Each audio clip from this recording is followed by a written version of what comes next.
Good morning, everybody. This is Robert Radford. How are you all? Keeping well and happy and enjoying life? I hope so. I've got another game for you. It's been a little while, but I have had a few problems with my computer that I had to sort out. I reset the windows and everything and get things back and reinstall lots of programs which were lost. So, in doing so, it's allowed me also to just upgrade my web page a little bit better for you to see on YouTube. What I've done now is I've introduced on the side of the board, made the board a bit smaller, and on the side I've managed to now start putting in pictures of opponents who I'm playing against. When I can get their pictures, the ones I can't, but a lot of them I can, and so I thought this was more personal for you to see the opponent rather than at the end when I try to show you the person at the end for a few seconds. So I hope you enjoy that part. Today's game was played on the 18th of April, April 2015, excuse me. My opponent was J.Belinger, as you can see there. John was born in 1950, he's 3 years older than me, and he lives in Hampshire. But he's often seen in Bristol playing in the congresses. I don't know if he still does, I think he does. And I've enjoyed playing him, he's a good player. So I'm going to show you the game. His rating at the time was around 1780 and mine was 1848. And so we begin the game. I was white and I opened with e4. John played d5, the centre counter, or as known as the Scandinavian defence. So e takes d, queen takes d, knight c3, queen back to d6. This is, I would say, unusual because you don't see many people playing it at our level. Mind you, in saying that, back in 2015 it became quite popular. A lot of people were starting to play this because it had been played by masters on tournaments and they liked the look of it, I think, and thought they would try it. It's not the primary move, which is queen a5 or queen d8, but it is a good move just the same because it's keeping the queen out and it eventually should lead to a queenside castle. It's not a bad opening at all. The Scandinavian is good opening, it's solid and it doesn't give away much. So I played d4. I'm just going to carry on as I would if you played queen a5 or queen d8. Knight f6. So I'm going for a rapid development here because all my lines are open, so I'm going to play knight f3 first. He played a6. That's a little bit unusual. Only c6 is what I've seen a lot of people doing when they play this opening, and get the bishop out and then e6, and then you've got a Caro-Kann pawn set up. Right, bishop to g5. And John's brought out his knight to c6, so he's putting a little bit of pressure on the d pawn. Once he gets that bishop out and then castles queenside, he will have a serious attack against my pawn. So I've got to do something about that. So first of all, I took the knight, and then he took with the g pawn, which was a bit drastic, I thought. He could have took the queen if he wanted, but he decided to do that. And that would be a strong indicator to me that he's about to bring his bishop out and castle queenside. Otherwise, I don't think he would have done that because he can't really castle that side now.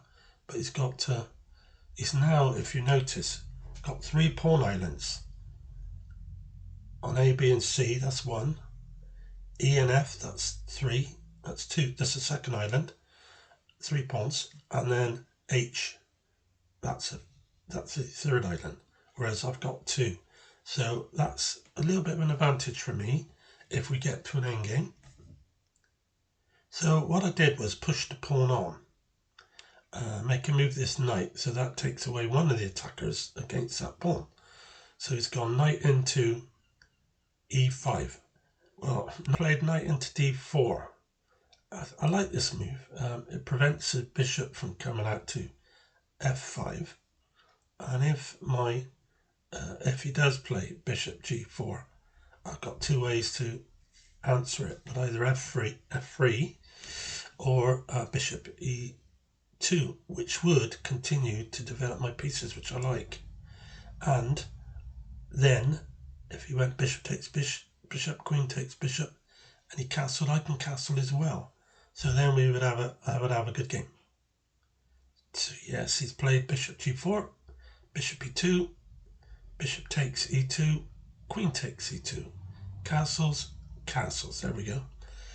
Now, if I were black, I'd be looking probably at playing bishop h6 check, which would stop the f pawn from kicking the knight away from e5. And also, then it would connect the rooks and a rook could be played to g8. However,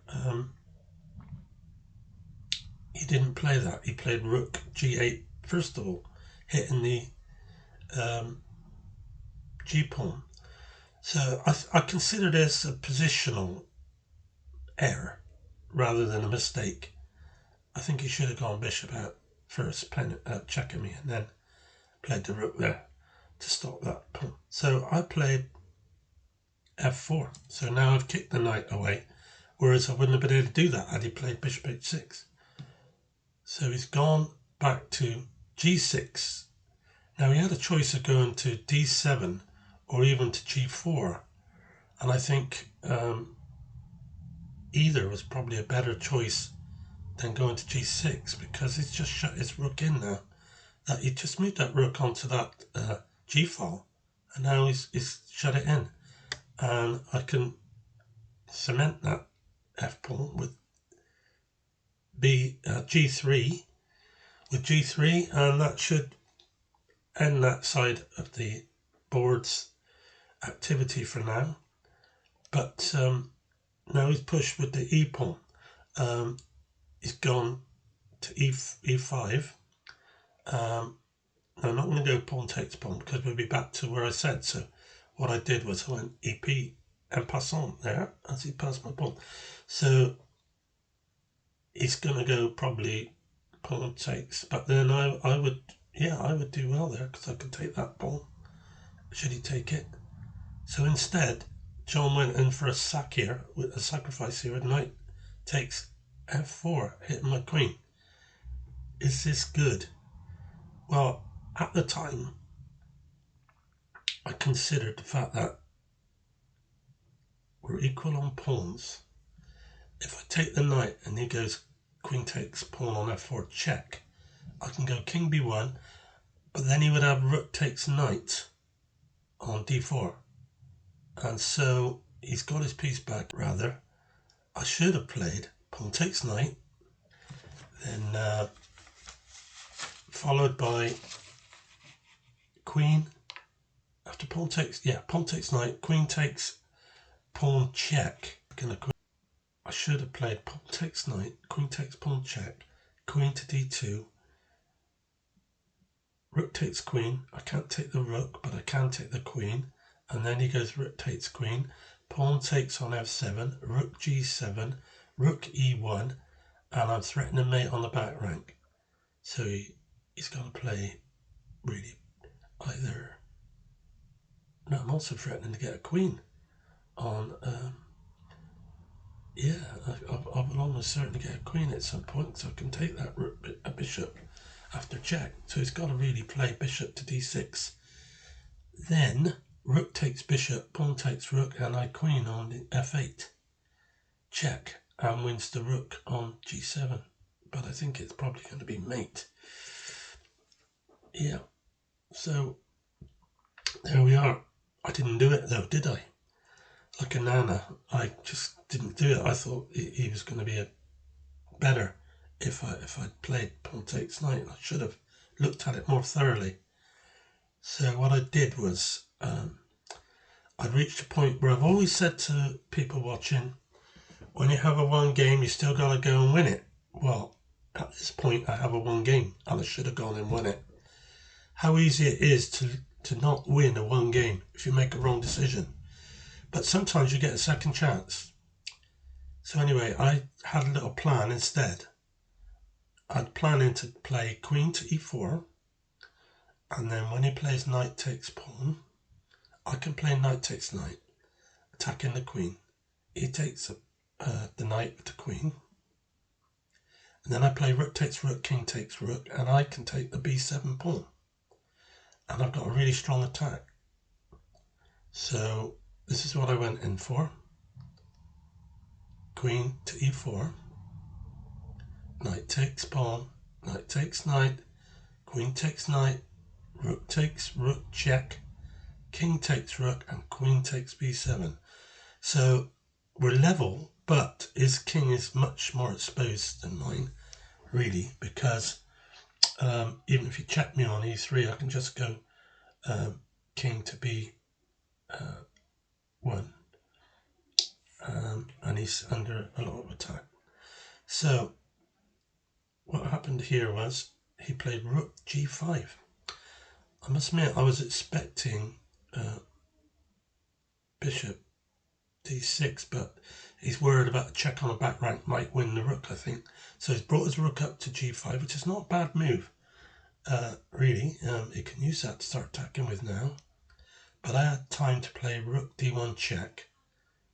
He's played his bishop out now, so he's protecting his king. And then I advanced a knight to d5. Now, the plan here is knight takes pawn on c7. And he can't take that pawn with his king or his bishop, because the bishop's pinned. And it would be attacking the queen, and I'd be in a very good position. So he's gone queen back to c8, which is fair enough because he's under threat. So I now played queen to c6, and he went queen e7. So I could pick up the a pawn. So he's played queen to e7, and I decided I'd take that queen, keep his bishop pinned with my rook after he takes the queen, and take the pawn on f6. Now the plan is to go back to 4 and attack the rook and the bishop, so I can get the bishop off, because in an endgame like this, the bishop is a better piece than the knight when it's open. But I want to show you the pawns again, because as you can see, I've got 2 pawn islands. I've only moved one of the pawns 1 square. The rest all remain back, where they're always better to do that. Try not to move them. He's got 4 isolated pawns, which is extremely weak. And another thing, after he moves his king, if I take the pawn on h7, this is not good for me, because that knight's out of the game there. Because what he did was he moved the king across 1 square, and now if I did take that pawn on h7 and he goes back rook g7, where am I going to go with my knight? I can't go back to g5, I can't go back to f6, and I can't go to f8. So I dare not take that pawn, so I stick to the plan. Knight back to e4. I got now a real possibility of taking the bishop, and I have a good game. Rook to f5. Knight takes bishop, pawn takes. He's still got his 4 isolated pawns. Still got 4 pawn islands with that. And I've got my 2, and my pawn structure is so much better. And this is a one game. It is a one game now. Pawn up, I'm in a good position. So I now played b3. I do think with hindsight, b4 was better. And then, yeah, I think that was better. So he played rook to f2. I'm not going to push my h-pawn because then he will be attacking the g-pawn and so on. So I just played rook to d2, and there's no chance of winning anything. And if he plays rook takes rook, king takes rook, that's suicide. He is just lost. So he's gone back to f5, king to g2. I'm starting my king advance now. Rook to e5. Now I've pushed my pawn on to b4 because I need that space there so I can keep advancing my king on the b file for a time. Now he's gone d7. He's trying to counter what I'm doing. King b6, king c6, a4. Now he's gone back with the rook to f5 to protect that c pawn. To protect the... Yeah, he's gone rook to c5 to protect that f pawn. Rook d4, h5. Now I'm questioning this rook there. If he moves the rook, he'll lose a pawn. So this is difficult for him. What is he going to do? Oh, he's played rook to e5. Why has he done that? You need to ask yourself sometimes when a player doesn't do the obvious, which is to take like he should do. I think he would still be in trouble anyway. Had he gone rook takes rook, pawn takes rook, those two pawns would have both been isolated, going nowhere. But because his pawns were isolated, I can move my king over, and with my pawns, 3 connected pawns there, he can't really leave them to stop me going across. If he tries to, I can advance him and then I'll win. So what is his plan? Oh yeah, I see what he's planning to do. He wants to come down rook to e2, tap that pawn after I've taken his pawn. And then when I advance, say, to h4, he can then check me on e3. And after f3, he can pick up the g pawn. So it's a pawn for a pawn, but I like my position because I'll show you why in a sec. Why this is better for me. Rook takes pawn, rook attacks the h pawn, h4, c3, rook takes pawn, and rook back to f5. Now this is good because I'm going to win this pawn, and I'll be 4 pawns against 2 with a totally won game, and 3 nice connected pawns, and a passed pawn on the other side, far away from where his king is. So he's attacking the pawn, and I took his pawn. So the game is coming now to an end, I think, very soon, because there's little he can do now. So he's gone rook to g1, king to c4, advancing, and to try and get this done, he's moved his king across to b6, and I've gone rook to h8. I'm going to advance that pawn all the way down the board, and his rook's going to be committed to staying with that pawn. So he's moved his king back again to c6. There we go, h5, rook, h1, h6, king b6, h7, king b7 to stop the rook check, meaning if he'd done that, then I could push my pawn on and I'd have a queen. He'd have to take it with his rook. He couldn't take the rook because my queen would then take his rook and I'd have a queen. So I just played a waiting move, but it's also a good move because it denies him a b6 square. And so he's gone to c7, and now it's nice and easy, the winning move. Rook to a8.